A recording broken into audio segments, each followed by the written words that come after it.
Welcome to part 3 of section 1 of the limited online lectures in beef cattle breeding. Just a reminder, part 2 were all about qualitative traits or single inheritance traits. Part 3 will then just continue with that, where we will talk about quantitative traits or polygenic traits and how it influences the performance or the so-called phenotype of animals. Just to kick off, the difference between single inheritance and quantitative inheritance, where a lot of traits, a quantity of traits are involved, are that in this case, in quantitative traits, there are many different genes, each with a very small influence on the specific trait that's being inherited.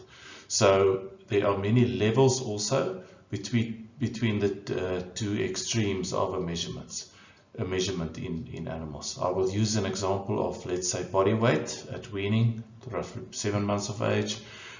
You have maybe small increments of differences in terms of the weight if you weigh your calves at 7 months of age. So many levels in between two extremes. You have an animal on the one extreme, heaviest calf, animal on the other extreme, the lightest calf, but in between you have a whole variation of weights for those calves. So many levels between two extremes. And that's typically where you have quantitative inheritance or polygenic inheritance, or we also would call that additive genes. Each of those genes contribute a small amount or a little to the actual traits expression. So this is just expressing it in a different manner. Most animals would be close to the mean or the average of the weight, whereas you will have less and less animals on the extremes.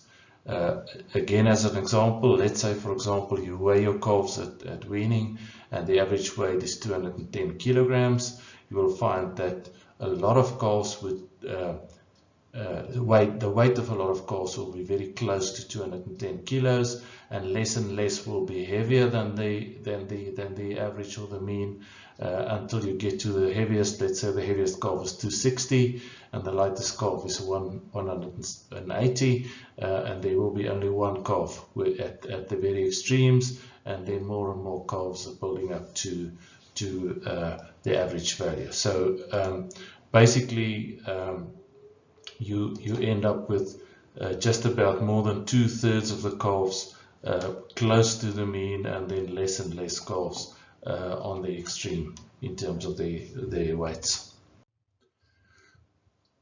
This brings us to a very important point or aspect, and that's the aspect of variation. So traits will differ in the spread or variation around the mean. So in this case, you will see there's a very steep incline from the lightest to the average, and again back to the heaviest calf. So on your y-axis, it's the number of animals, and on your x-axis, it will be the weight or the measurements or the observation. So in this case, a small variation around the mean, and in this case you will see the scale is roughly the same, but in this case you have a large variation around the mean. So traits will differ in their variation, but the same trait might also differ from year to year or season to season. So we measure, obviously one property would be the mean or the average weight, but the other very important aspect would be the so-called standard deviation or standard deviation units. So by just knowing the mean, it doesn't tell you much about the variation or the spread around the mean. But if you have both these parameters, the mean and the standard deviation, you know so much more about the properties of that specific trait that you are measuring. So this is just some statistical points that's important. So we have seen you have a mean and you have a standard deviation, and you can expect that 68% of the animals will be 1 standard deviation from the mean. So if you have a mean and you have the standard deviation, it means that if you subtract 1 standard deviation from the mean and you add 1 standard deviation to the mean, 68% of the animals will weigh or measure within that bracket. I'm using the example of weight. It can be calving interval, it can be fleece fiber diameter, it can be fleece weight, it can be milk production. Any trait will show the same type of property if it's inherited in this manner. And just about 95% of the observations will be between 2 standard deviations above and below the mean. So again, if you know what the mean value is and you know what the standard deviation is, you can calculate how many animals will be in a specific spread around that mean. This is just an example from data at Studbook. Just to show you, for example, these are birth weights of calves of 3 breeds, Charolais, Bonsmara and Boeron. Here you can see the numbers. The average birth weight for the Charolais in this case was 41 over 16,600 animals. 35 kilos for Bonsmaras over just about 5,000 kilo animals, and 29 kilos over 3,500 Boeron calves. And you will see here's the standard deviation, here's the minimum and maximum weight, and one can then rightfully ask, if you have a calf or a weight of a calf and it's 35 kilogram, is it heavy or is it not? The next question would be, what breed will it be? If it's a Bonsmara, it's an average weight. If it's a Boeron calf and it's 35 kilos, it means if you add 4.5 kilos to 29, you must just calculate whether that's actually heavy or not. If it's a Charolais calf, it's 1 standard deviation below the mean, and if it's a Boeron calf, it's 1 standard deviation above the mean. So that's why it's important for each breed to know what the average is, but also the standard deviation of that specific property. Another important point that we will talk about that later when we talk about breeding values is also the so-called standardization of the spread. So you can have 2 traits or the same trait over 2 years or 2 seasons with a difference in standard deviation, maybe even a difference in mean, and you can actually standardize that spread to be able to compare one group of animals or measured in one group with an animal measured in a different group by using how many standard deviation units that animal were heavier or lighter than these group mates. And that's it's a fairer comparison than just using an actual weight and comparing 2 animals from different groups. Okay, some other very important aspects that needs to be that's important with quantitative traits. We have said that there are many genes influencing the expression of these traits. That there's a gradual change from one condition to the other. If you compare that to the previous session when we talked about qualitative traits or Mendelian inheritance, where you could see it on the animal either red or black or polled or horned or double muscling. Here you have a gradual spread, incremental change in weight if you weigh the animals. So that's a second very important part of these quantitative traits. The other important part is that there's an environmental influence on the expression of the trait. Just a simple example. If it's a bad year, your calves will be lighter, and if it's a good year, your calves will be heavier. So the environment will have an influence on the expression of the trait. Whereas with traits that are inherited by single gene action, there will be no difference. Whether it's a good or a bad year, that animal will be either black or red. And that brings us to the very next important point. Because of the fact that the environment has an influence on the expression of the traits, it means that one can express how much of those differences are actually caused by the genetic differences amongst the animals, as opposed to the total differences amongst the animals in terms of that trait. And that ratio we call the heritability of the trait. So the heritability is a proportion of how much of the variation that you observe or measure amongst the animals for a specific trait is actually caused by the genes causing the expression of that trait, and that can be inherited or can be transferred to the next generation.